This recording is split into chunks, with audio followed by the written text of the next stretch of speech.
अच्छा जी, तो हमारे पास टू डायमेंशनल डायग्राम्स में हमारे पास रेक्टेंगल्स एंड सब डिवाइडेड रेक्टेंगल्स आ जाएंगी।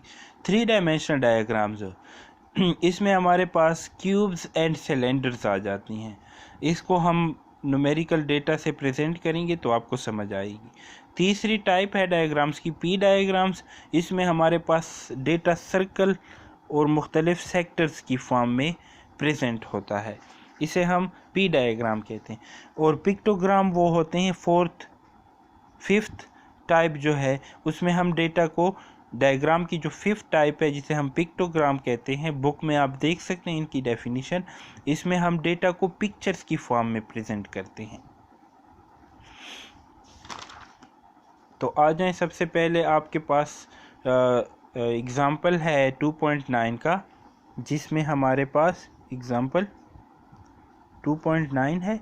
इसको आप देखें तो इसमें क्या है कि draw a simple bar diagram to represent the turn over of a company for 6 years.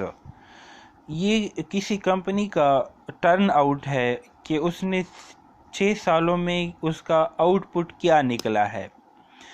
तो पहले ईयर में उनका जो टर्न ओवर है, मींस अगर आप देखें डेटा को तो 1980 में उस कंपनी की जो टर्न ओवर था वो 38,000 था। सेकंड जो है सेकंड जो है वो 1981 में वो बढ़ गया, कंपनी का टर्न ओवर वो 45,000 बना। आप इस एग्जांपल को देखें तो इसमें सारा आपके पास 8 इयर्स का आपके पास डेटा आया हुआ है। तो आप देखें, सिंपल इज दैट, नीचे आपको डायग्राम बना हुआ नज़र आ रहा है, सिंपल बार चार्ट है। इसमें आपने बार की लेंथ को आप देखें तो 1980 में जो आपके पास जो स्केल आपने लिया है वो 10-10 हज़ार का लिया हुआ है। अच्छा, कीप इन माइंड कि स्केल इतना बड़ा भी ना रखें कि 10,000 और दूसरी वैल्यू पर 50,000 और फिर 1,00,000, इस तरह भी नहीं। और इस तरह भी नहीं कि पहले आप 10,000 और फिर 10,100 और फिर 10,200, इतना छोटा भी नहीं कि आपके पास बार्स प्रॉपर लेंथ में आए, ना बहुत छोटे छोटे हों ना बहुत ज़्यादा हों।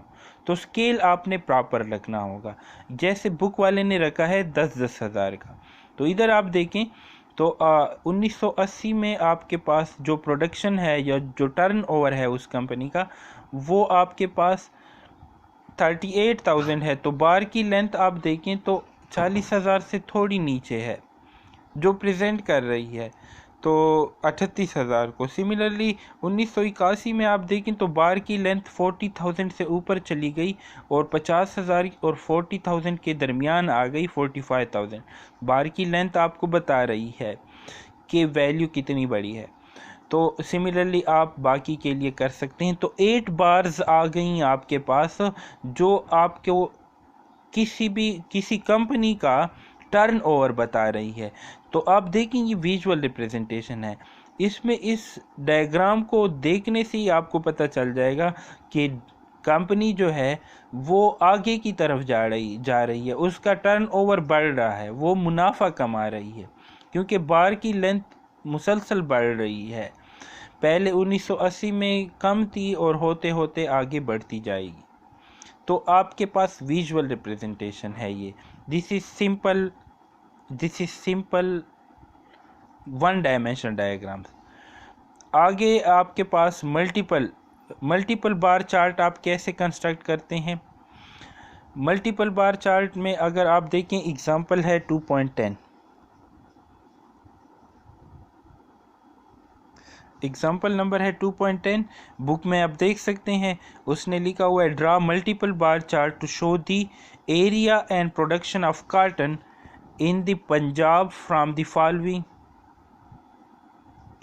Following data. ठीक है, तो ये पंजाब में कॉटन की प्रोडक्शन है और एरिया है, दो चीज़ें हैं, एरिया है और प्रोडक्शन है। तो एक बार जो होगा, क्योंकि ये मल्टीपल बार की बात हो रही है, तो 2 बार होंगे। मल्टीपल मींस 2 भी हो सकते हैं, 2 से ज़्यादा भी हो सकते हैं।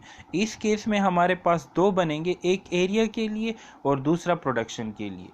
कि मींस कि कॉटन की पैदावार कितने रकबे पर हुई है और उसकी पैदावार कितनी हुई है, कितने एकड़ पर हुई है और कितनी प्रोडक्शन कॉटन की हुई है। तो हमारे पास दो चीज़ें हैं। तो आप बुक में देखें तो आपके पास बना हुआ डायग्राम है। तो मीन्स पंजाब में 1965 से 1966 के दरमियान कितने एरिया पर कॉटन की प्रोडक्शन हुई है, 2866 एकड़ पर। कितनी प्रोडक्शन हुई है इन बेल्स, 1588 बेल्स। सिमिलरली 1970 से 71 के दरमियान कितने रकबे पर कॉटन की पैदावार हुई है, वो है 3233 और उसकी प्रोडक्शन बेल्स में कितनी हुई है, 2229। ये आपके पास डेटा है। सिमिलरली तीसरे साल में 1975 से 76 के दरमियान हमारे पास कितने रकबे पर काश्त हुई है कॉटन और कितनी पैदावार हुई है। तो ये आपके पास दूसरा मल्टीपल बार होगा। एग्जाम्पल है, आप इसको बुक में देख लें तो आप समझ जाएंगे। Example number 2.11। इस एग्जाम्पल में क्या है कि आपने कंपोनेंट बार चार्ट को कंस्ट्रक्ट करना है। इसमें आपके पास पिशावर है, रावलपिंडी है, पॉपुलेशन इन लाख्स। इसमें क्या कहता है एग्जाम्पल में, draw component bar chart for the following data, population in lakhs, division.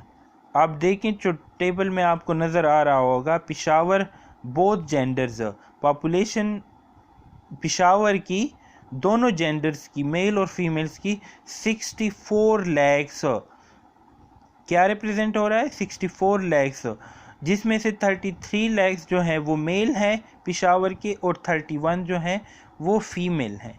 Similarly Rawalpindi की पॉपुलेशन देखें तो आपके पास 40 लैक्स हैं, जिसमें 21 लैक्स जो है वो मेल पॉपुलेशन है, 19 जो है वो फीमेल है। सिमिलरली सरगोदा एंड लाहौर, इसमें आप देखें तो पिशावर के लिए भी बार बना हुआ है लेकिन कंपोनेंट है, एक बार के मुख्तलिफ कंपोनेंट है, जिसमें आपके पास शेडेड जो एरिया है वो मेल को रिप्रेजेंट कर रहा है और ब्लैंक एरिया जो है वो बार में जो ब्लैंक एरिया है वो फीमेल को रिप्रेजेंट कर रहा है, फीमेल पॉपुलेशन को रिप्रेजेंट कर रहा है।